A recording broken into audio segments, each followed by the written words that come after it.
नमस्कार मित्रों। अप्सराओं की श्रृंखला में बहुत सारी अप्सराएं होती हैं और उनमें से कुछ गिनी चुनी, यानी जिनका इंद्रलोक में, देवलोक में ज्यादा सम्मान रहता है या ज्यादा नाम रहता है, या अपनी शक्तियों के कारण या अपनी सुंदरता के कारण उनको महत्व मिलता है, उसके लिए विशेष स्थान भी होता है। आप उन अप्सराओं में एक अप्सरा आती है रत्नमाला, उसका यहाँ आज हम सिद्धि और साधना का क्रम बताएंगे। आप विधिवत करके उसे प्राप्त कर सकते हैं साधना करके, और उससे जो भी शक्ति प्राप्त होगी, यानी राज्य सुख, जो आपको पद चाहिए, जो नौकरी चाहिए, वो स्थान चाहिए राज्य में, उसको मुहैया कराने की शक्ति वह प्रदान करती है। हर अप्सरा का, हर यक्षिणी का और हर परी का अलग अलग मान सम्मान शक्तियां रहती हैं, और जो भी अप्सरा या यक्षिणी या परी जिसमें ज्यादा रुचि रखती है, वही शक्ति साधक को प्रदान करने की क्षमता रखती है। कोई उड़ने की, कोई युग युग या अनेक लोगों की सैर कराने की, कोई राज्य सुख, कोई नौकरी धनधान्य, कोई संतान संपत्ति, कोई दवा खजाना, कोई कुछ, इस प्रकार की शक्तियां इन अप्सराओं में रहती है, बशर्ते आप उसे सिद्ध कर लें। सिद्ध करने के लिए आपको कठिन परिश्रम करना होगा, और कठिन परिश्रम किसे कहते हैं वह हम साधना में बताएंगे। यह वीडियो आपके मतलब के लिए बनाई गई है। आप साधना करेंगे, सोच समझ कर करिए, और वीडियो अच्छी लगती है तो लाइक शेयर सब्सक्राइब करिए।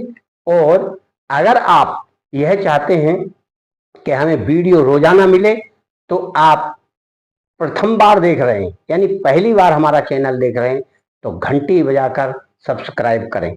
मित्रों, कभी भी आप किसी भी वीडियो को देखकर या कोई बात सुनकर साधना शुरू ना करें जब तक आपको उसके विषय में पूर्ण जानकारी ना हो, वरना आपका समय नष्ट भी होगा और कुछ परेशानी भी आ सकती है।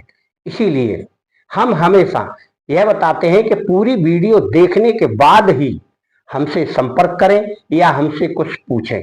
कुछ लोग आधी वीडियो देखते हैं या टाइटल देख लेते हैं और हमसे उस फोन नंबर से जो हमारी वीडियो के ऊपर रहता है फोन करते हैं, फिर हमारा दिमाग काफी समय खाते हैं और फिर भी नहीं समझ पाते, कारण कि उन्हें गुरु नहीं बनाना है।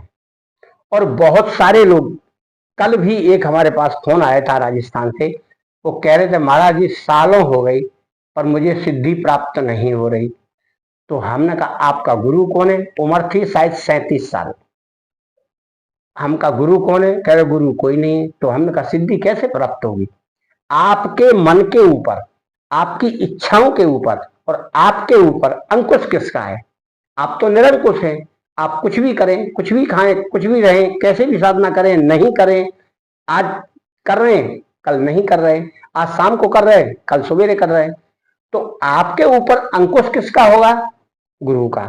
गुरु का मार्गदर्शन भी होता है, गुरु का अंकुश भी होता है। और आपके पास गुरु नहीं है तो साधना किसके बल पे कर रहे हैं आप? किसके सानिध्य में, किसी के मार्गदर्शन में कर रहे हैं आप? महाराज ये तो नहीं बनाया है। भाई बना लीजिए, कोई भारी काम नहीं है, जीवन में एक बार बनाना है।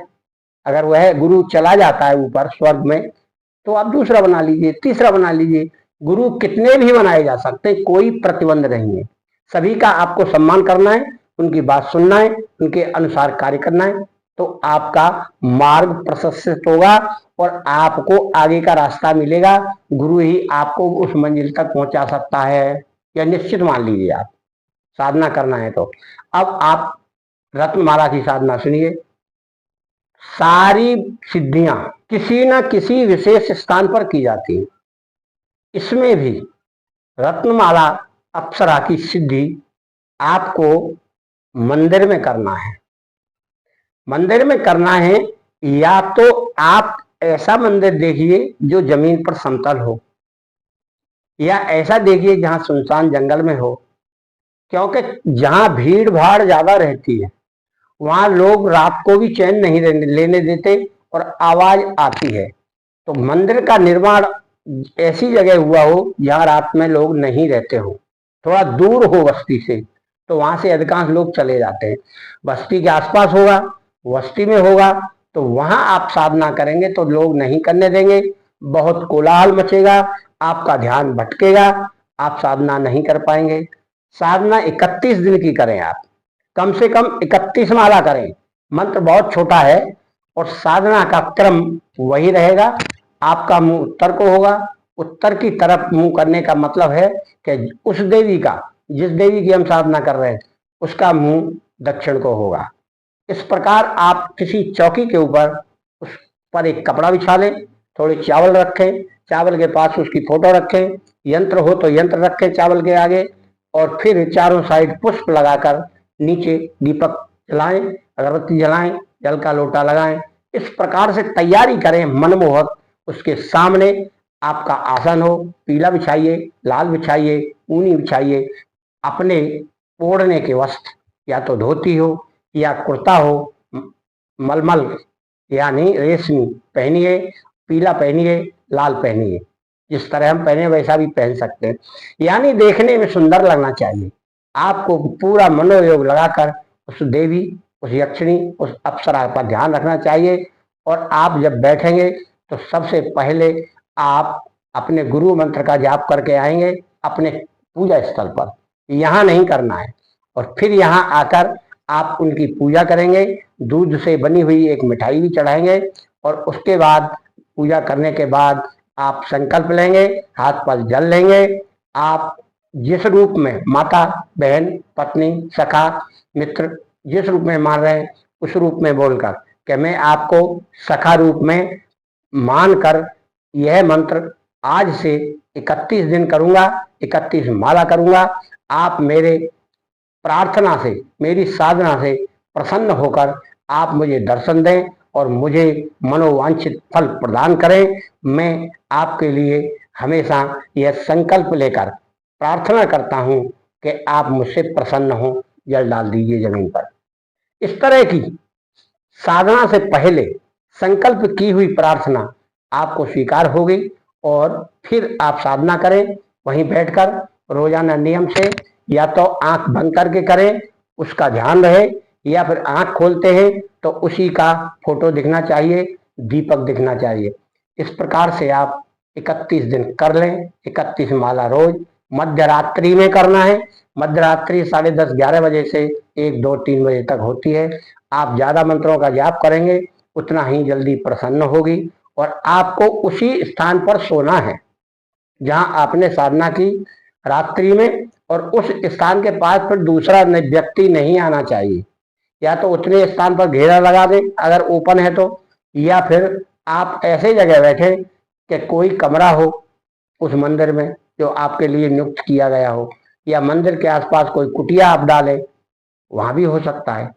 मित्रों, हर प्रकार से साधनाएं उसी क्रम में की जाती हैं, चाहे नदी तट हो या तालाब का तट हो या मंदिर हो, पर्वत शिखर हो या जमीन के अंदर नीचे वाला तहखाना हो, कहीं भी साधना करेंगे, साधना का क्रम वही है, साधना की क्रिया वही है, साधना का मंत्र वही है।